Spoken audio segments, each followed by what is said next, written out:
Things have been busy on Jester lately.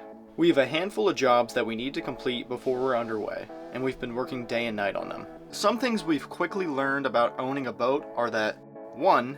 They're very expensive, and 2. Working on a boat will quickly consume you.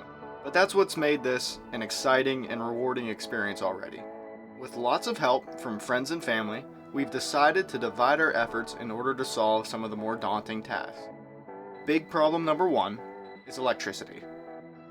I was hoping to get on this boat and simply throw in a nice new solar array. That was not the case.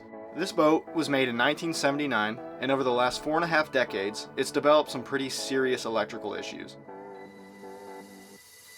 From wires running to nothing to an absolute rat's nest behind the control panel. Kevin and I have had our work cut out for us. We've consulted an electrician and decided to put the solar panels on the back burner while we make the existing system safer. We've made a lot of progress already, and we'll be comfortable sailing once the electrician revisits and blesses off on what we've got. But this will likely be something that takes us several weeks to get it the way we want. While Isaac and Kevin tackled the electrical system, Burch and I started working on Jester's hull.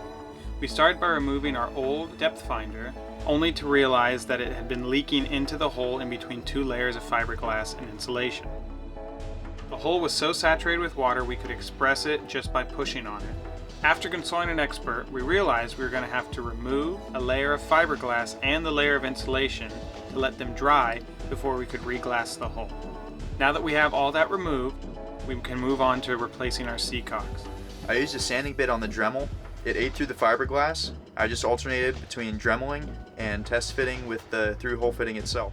I wanted to get a pretty snug fit. Small gaps are okay because they'll be filled in with the caulk. Next, I began making backing plates. We used Starboard, which was pretty overpriced in our opinion, but was fairly easy to work with. I made a couple 6x6 pieces, and then I found the center. Next, I punched a hole in them.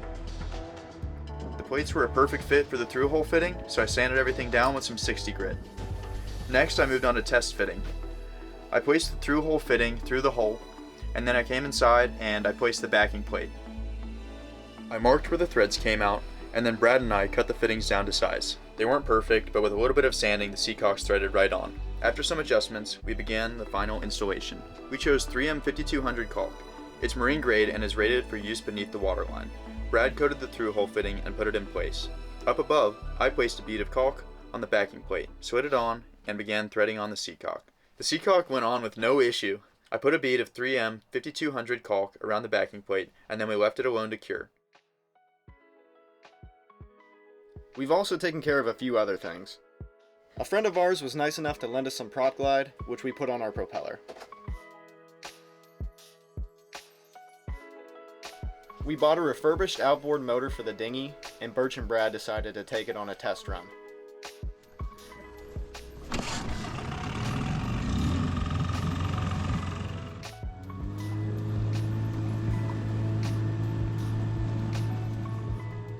We know we've made a lot of steps in the right direction.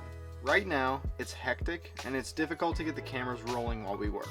In time, things will become a lot more fun around here. But we did say that we would show the good and the bad, so here it is. Thank you for your support and stick around to see more.